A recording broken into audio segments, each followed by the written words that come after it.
m'appelle Anna Maria Kozma. Je travaille à l'université de Turku en Finlande comme maître de conférence en linguistique et français langue étrangère.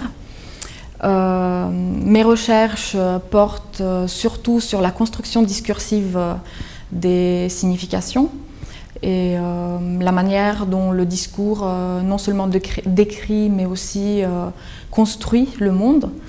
Donc en gros pour moi, les mots sont quelque part le reflet de la réalité et donc en analysant les mots, j'arrive à analyser la réalité, les représentations que les locuteurs ont à l'esprit.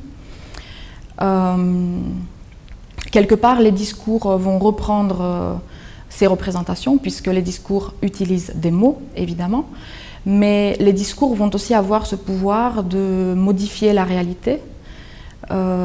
Parfois, donc ça peut être un miroir un peu déformant qui va utiliser les représentations pour les faire évoluer.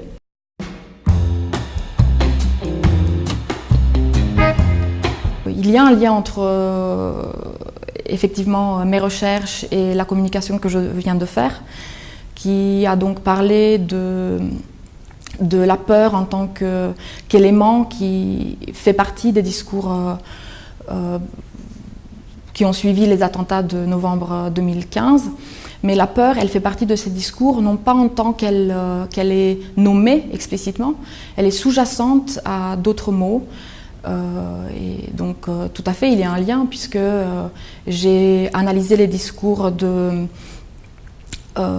gouvernement, du président de la République et du Premier ministre, des discours qui ont fait suite aux événements de novembre 2015.